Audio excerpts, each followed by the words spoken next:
Vamos parar aqui, meninas. Ora, então, bom dia. Toda a gente já me deve conhecer, eu sou a Jesus. Vocês podem estar com uma grande perspectiva em relação ao passeio, porque se fala em história, mas isto não é aquela história que está nos livros, dos monumentos. Isto é aquela história simples das pessoas que por vezes são analfabetas, por vezes são pessoas que não saíram do seu meio, mas de qualquer forma eles fizeram a história dos nossos sítios, da nossa terra. Isso é uma coisa que a mim me dá um grande prazer saber e explorar e de alguma forma partilhar com os outros. Toda essa história dessas pessoas que no fundo foram anónimas, mas que tiveram tanta importância. Hoje estamos aqui nos Cursitos, como sabem. O tema do percurso é a longevidade, precisamente porque aqui, se eu hoje fosse mais nova, eu comprava uma casa e vinha viver para os Cursitos. Porque as pessoas aqui chegam todos a mais de 90 anos, como vamos aí falar e referir isso. Portanto, vejam, vocês que são jovens, pensem nisto que eu estou a dizer. E depois nem só as pessoas, as próprias árvores, se repararem, são árvores enormes, com uns pés enormes, portanto revelam essa longevidade. Todas as casas onde vamos passar viveram pessoas que morreram com mais de 90 anos. Houve pessoas que ultrapassaram os 100 anos. Hoje, infelizmente, já poucas pessoas estão cá. Têm ido morrendo, como é normal. Outros foram embora daqui e muitas destas casas estão fechadas. Outras têm sido vendidas a estrangeiros, o Cerro da Corte, por exemplo, onde só vivem estrangeiros, não vive um único português. Os Cursitos é a terra de uma pessoa muito importante para nós, crencenses, e nem só, a nível nacional, que é o professor Manuel Viegas Guerreiro. Ele era natural daqui dos Cursitos, mais propriamente do Cerro da Corte, esse tal sítio que eu disse que hoje não vive lá ninguém.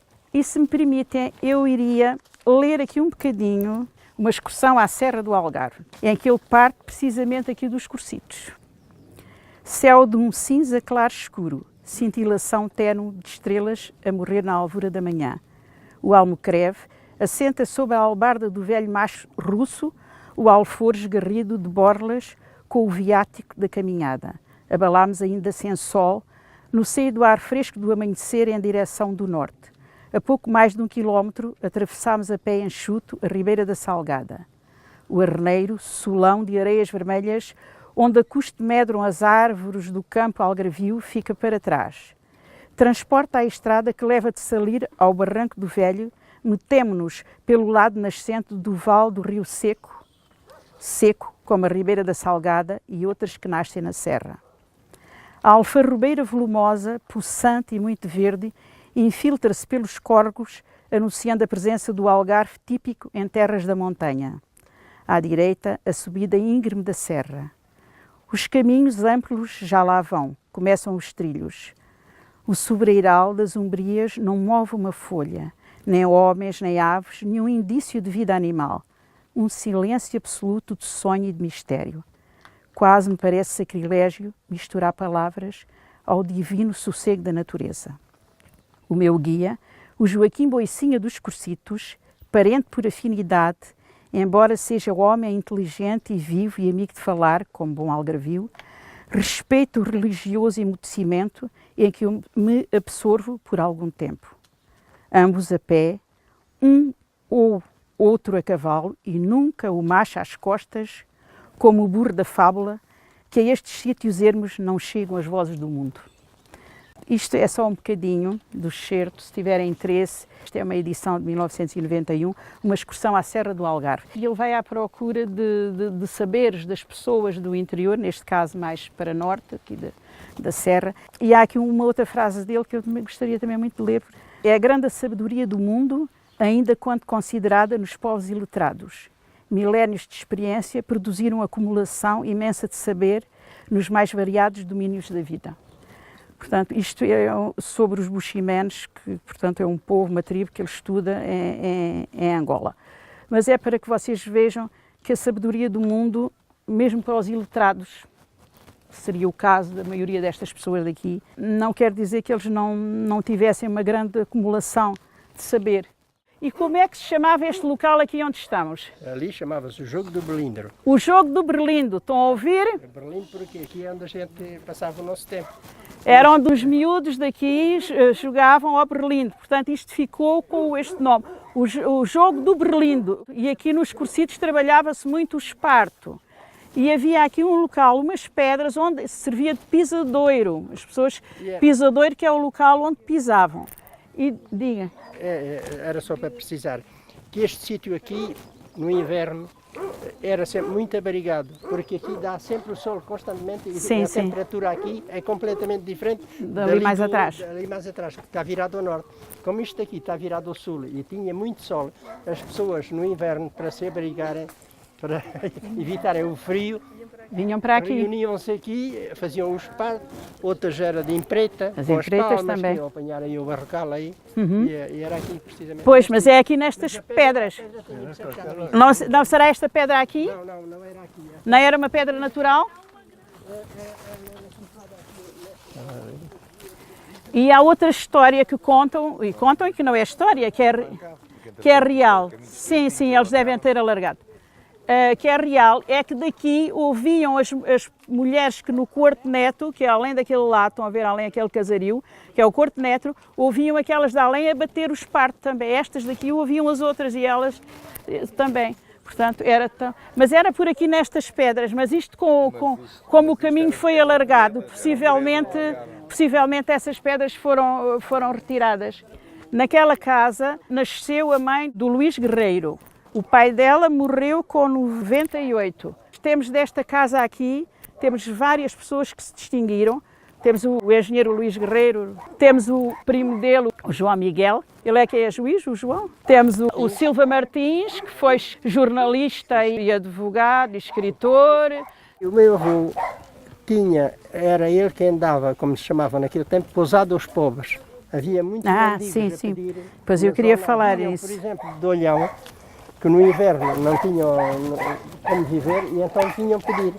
E então perguntavam, chegavam a crença, perguntavam onde é que davam dormida os pobres mendigos naquele tempo.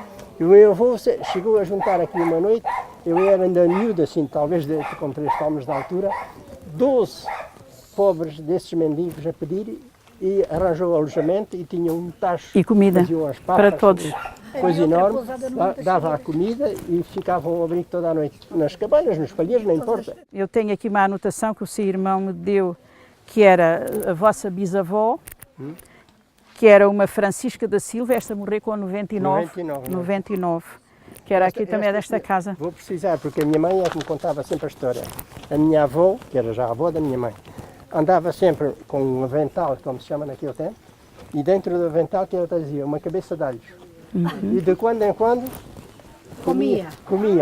Esse é o segredo. Comia.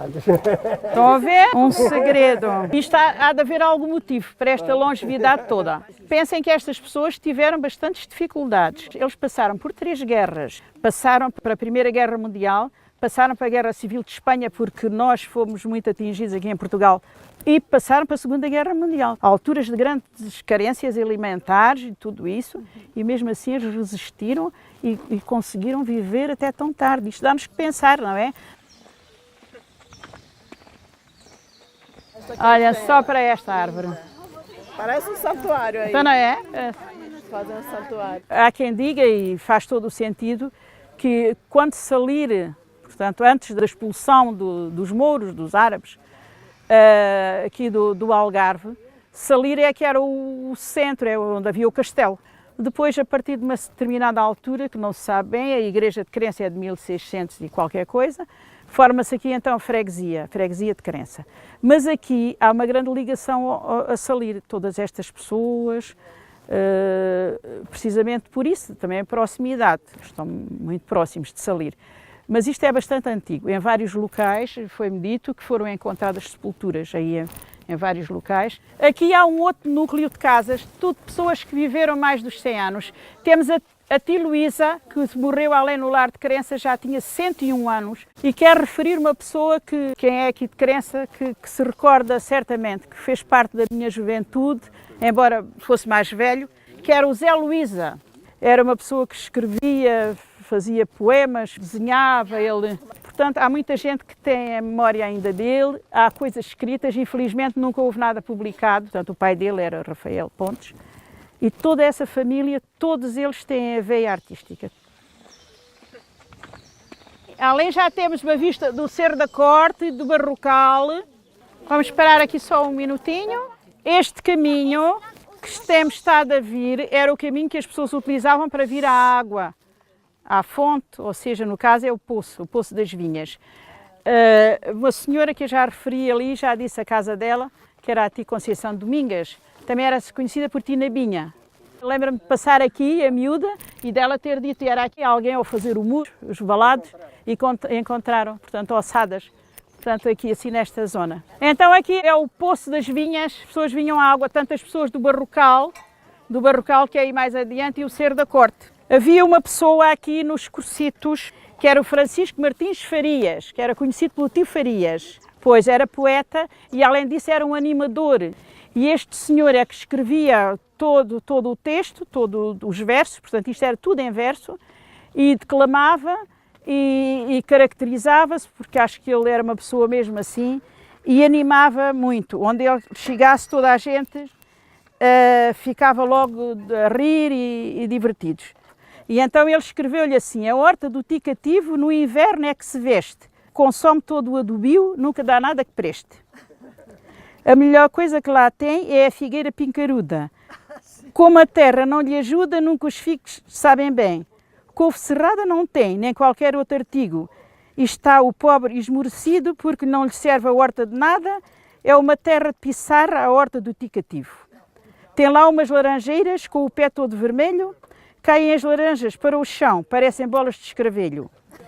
Os versos de Francisco Martins Farias, a maneira de ser dele, a maneira como ele tratava as crianças. Fala aqui também no 15 de agosto, que era o dia mais importante da terra, toda a gente ia à crença, às festas. O pessoal que estava na igreja saía tudo da missa, que era a coisa mais importante na altura, e vieram todos para a rua para ouvir o tio Farias, porque das coisas que ele fazia e dizia, as pessoas fartavam-se de rir. Quem conhece aqui as pessoas de crença, a Cremilde é a bisneta dele, a Cremilde.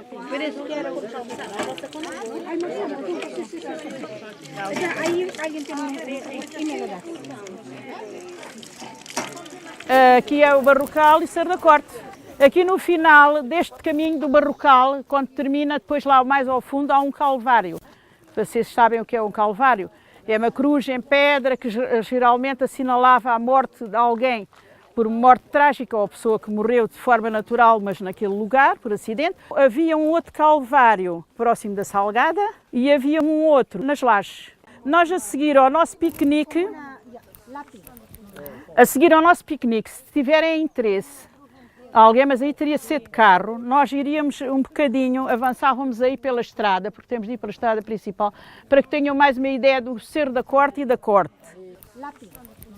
Na Corte foram encontradas ruínas, mas praticamente só há as bases, já não há paredes, porque tudo isto aqui era tudo vinhas. Todos, a mocidade de todos. E raparigas éramos 16. E havia um caminho ali para baixo. Já não se vê já porque o mato, mas passávamos além ali para baixo. Para vir à escola? Para vir à escola. Era uma ladeira enorme, mas a gente tinha que passar aqui todos os dias. Aqui isto era tudo hortas nestas baixas. Olha o tamanho do tanque. O poço está ali ao lado, que era tirado a cigonho, enchiam o tanquinho, lavavam a roupa e depois regavam a horta.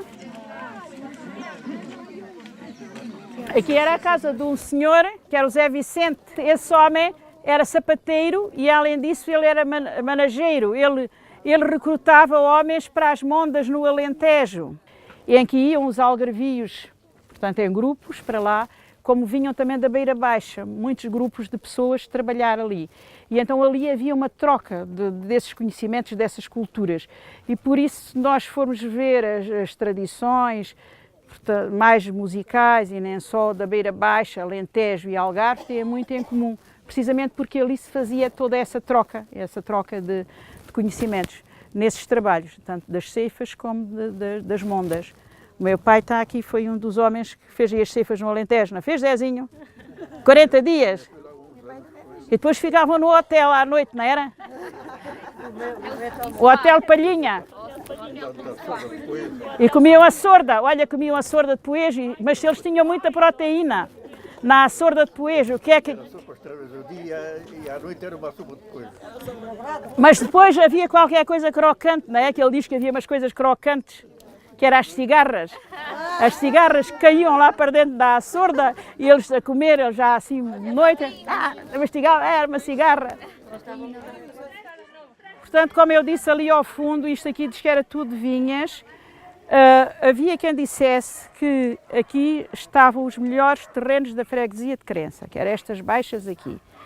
E haver aí situações em que o terreno está tão dividido, porque todos os filhos geralmente queriam ficar com o bocadinho. Na altura dividiam.